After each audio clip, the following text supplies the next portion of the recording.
Assalamu alaikum wa rahmatullahi wa barakatuh, my beloved brothers and sisters. All praise is due to Allah, who sent down the book as guidance for mankind, a light in the darkness and a cure for the diseases of the heart. Among the treasures of the Quran is Surah Al-Kahf, a chapter filled with wisdom, protection and timeless lessons. The Prophet Muhammad, peace and blessings be upon him, told us that whoever recites the first 10 verses of this surah will be protected from the trial of the Dajjal. Think about that for a moment. The greatest fitna that humanity will ever face, a trial so severe that even strong believers will be shaken. And Allah in His mercy has given us a simple shield, the recitation and reflection of these verses. Brothers and sisters, what is the message contained in these opening verses? Allah begins this surah by praising Himself, by declaring the perfection of His book. All praise is due to Allah, who has sent down upon His servant the book and has not made therein any crookedness. It is straight, to warn of severe punishment from Him and to give good tidings to the believers who do righteous deeds, that they will have a good reward in which they will remain forever.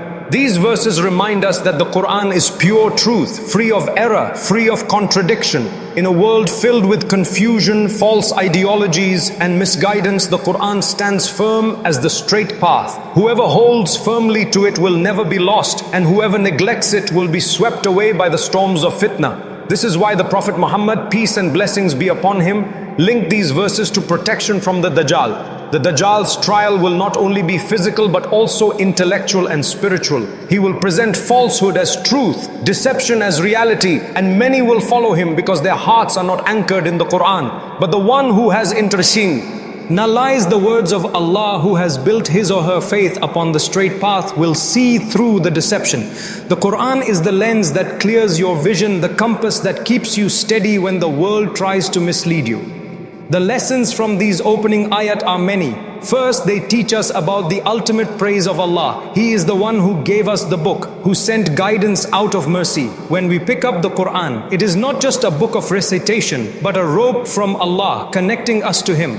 Second, these verses emphasize that the Qur'an is without crookedness. Unlike man-made systems, it has no flaws, no corruption, no hidden agendas. Its straightness is what keeps us safe. And third, these verses remind us of the purpose of revelation, to warn and to give glad tidings, to warn us of a severe punishment if we turn away, but also to give hope to those who believe and do righteous deeds, that for them is Jannah, an eternal reward with no end.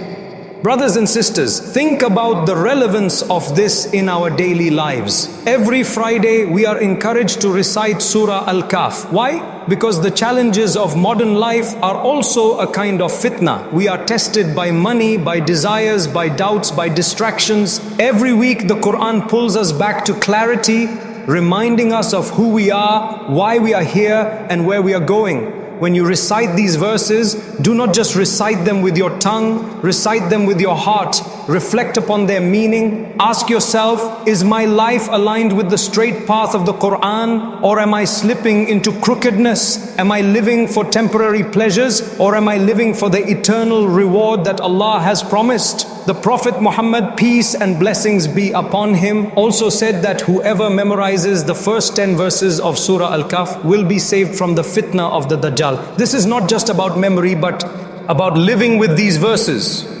When you memorize them, you carry them in your heart. When you live by them, you embody their lessons. And when the world around you is filled with lies and falsehood, you remain steadfast because your heart is anchored in truth. Brothers and sisters, as we end this part of our reflection, remember that the Quran is not a burden, it is a gift. Surah Al-Kahf is not just a Friday ritual, it is a weekly renewal of our faith. It is a shield that Allah has given us out of His mercy. So hold on to it, recite it, reflect upon it, live by it, and you will find that not only will you be protected from the greatest fitna of Dajjal, but you will also be protected from the daily fitan of this dunya. And before we pause here, my beloved brothers and sisters, if this message has touched your heart, I kindly ask you to support this journey.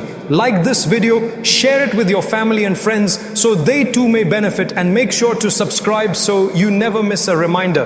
And let me know in the comments below, where are you watching this from?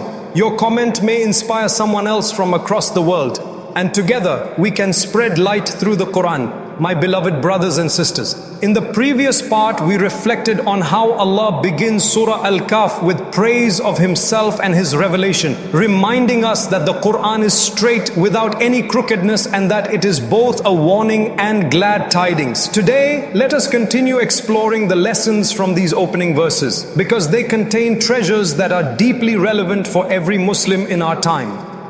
One of the first points Allah emphasizes in these verses is the reality of the hereafter. After mentioning the Qur'an, Allah reminds us of a day when the heavens and the earth will be folded, when everything we see will come to an end. Brothers and sisters, the Qur'an constantly brings us back to the akhirah because we easily forget. Our eyes are distracted by the glitter of the dunya, our hearts become attached to things that are temporary, and we live as though this world will last forever. But the Qur'an cuts through the illusion and says, no, there will come a day when all of this will disappear. The only thing that will matter then is your faith and your deeds. The Prophet Muhammad, peace and blessings be upon him, warned us that the fitna of Dajjal will be so severe that a man will wake up a believer and by evening he will be a disbeliever. How is that possible? It is possible because when a heart is not anchored in the remembrance of Allah, when a person has not trained himself to prioritize the akhirah over the dunya, then the temporary pleasures of this world can blind him. The first 10 verses of Surah Al-Kahf remind us that the world is not the end. They remind us that there is a day of meeting and that everything we chase in this dunya will mean nothing if it distracts us from Allah. Another powerful lesson we learn from these verses is about humility. Allah mentions that some people say, why was this Qur'an not sent down to a great man of wealth and status? But Allah chose to reveal it to His servant Muhammad, peace and blessings be upon him. This teaches us that guidance is not about status, fame or worldly success. True honor comes from being a servant of Allah. Brothers and sisters, we live in a time when people chase after influencers, celebrities and those with millions of followers as if that is what makes someone valuable. But Allah shows us that His greatest gift, the Qur'an, was given to a man who lived simply, who walked humbly, who ate with the poor, who slept on a mat made of palm fibers. True greatness is not in how the world sees you, but in how Allah sees you. Reflect on this for a moment. The first 10 verses of Surah Al-Kahf connect directly to our struggles today. They warn us of the dangers of being deceived by falsehood. They remind us of the akhirah and teach us humility. If we internalize these lessons, then when the Dajjal appears with his false promises, with his illusions of wealth and paradise, we will recognize the truth and remain firm. Brothers and sisters, let us not take lightly the words of the Prophet Muhammad, peace and blessings be upon him. When he told us to recite these verses every Friday, it was not a random instruction, it was divine wisdom. Every week we are reminded, this world is temporary. The Qur'an is your anchor and your true success is in the akhirah. Every week we are pulled back to humility, to faith and to clarity. This is why the believer who makes Surah Al-Kahf a regular part of his life will be protected. The Qur'an is a mirror, brothers and sisters. When you look into it, you should see yourself. You should ask, am I living by its guidance? Do I remember Allah in the morning and evening? Do I prepare for the akhirah? Or do I live as though I will never die? These verses are not just for recitation, they are for reflection. And reflection leads to transformation. So my dear brothers and sisters, as you listen to this reminder, let the words of Allah sink into your heart. Recite these verses not just with your tongue but with your soul. Teach them to your children, make them part of your family's Friday routine and live by them throughout the week, and you will find that Allah's protection and peace will fill your life. Before we end this part, I humbly invite you once again, if this message brought value to your heart, support this work by liking the video, sharing it with others so they may also benefit, and subscribing to this channel so you never miss a reminder. And don't forget to leave a comment below. Tell us where you are watching from. Your presence and words matter, and perhaps your comment will inspire another believer across the globe. My beloved brothers and sisters, in our journey through the opening verses of Surah Al-Kahf, we have seen how Allah praises Himself for sending down the Qur'an, how He made it straight with no crookedness, how it warns and gives glad tidings, and how it reminds us of the reality of the hereafter. We also reflected on humility, the dangers of being deceived, and the wisdom of linking these verses to protection from the Dajjal. Now, let us take this reflection further and bring it into our daily lives so that Surah Al-Kahf becomes not just a chapter we recite once a week, but a shield we live by. One of the most important lessons of these verses is the concept of holding firmly to the rope of Allah. The Quran is not only a book of words but a lifeline. The Prophet Muhammad, peace and blessings be upon him, said that this Quran is the rope of Allah stretched from the heavens to the earth. Whoever holds fast to it will never be misguided. Brothers and sisters, think of the trials you face every day. Temptations of wealth, distractions of social media, doubts about your faith, and the endless pull of dunya. These are all mini fitan that prepare the ground for the biggest fitna of all, the Dajjal. If you cannot resist the whispers of shaitan today, how will you resist the Dajjal tomorrow? If you cannot say no to small deceptions now, how will you reject the greatest deception of all? That is why Allah has given us this surah as training, as preparation, as a shield.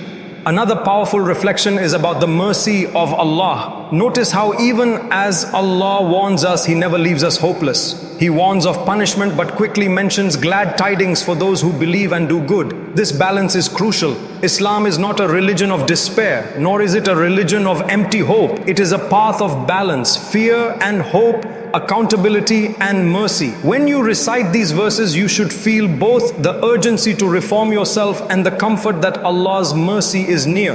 This is exactly what will protect you from the Dajjal. A heart that fears Allah but also hopes in Him. A soul that does not despair but also does not become arrogant. Brothers and sisters, the Prophet Muhammad, peace and blessings be upon him, taught us to recite Surah Al-Kahf every Friday. Imagine this, every week you recharge your faith.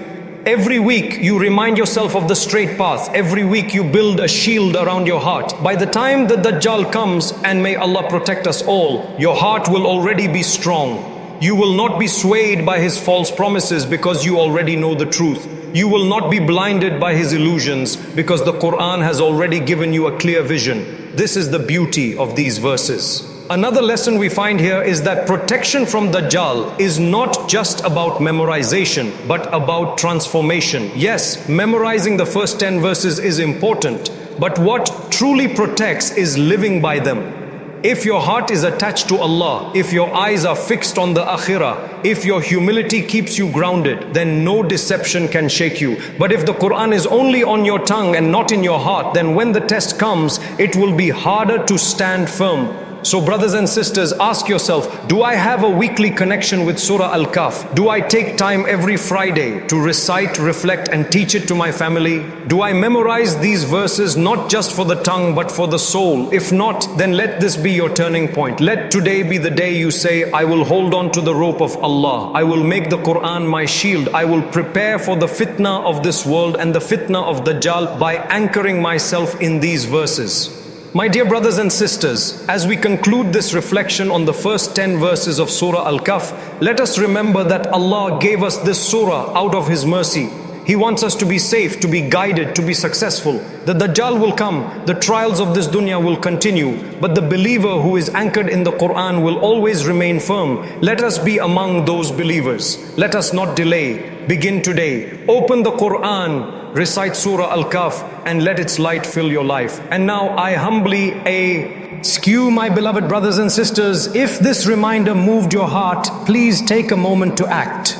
Like this video to show your support, share it with your friends and family so they may also benefit, and subscribe to this channel to stay connected with future reminders. But most importantly, leave a comment below. Tell us where in the world you are watching from, or share a reflection or even a dua. You never know. Your words might be the reason someone else is inspired to hold firmly to the Quran. Together we can spread light, hope and guidance across the globe.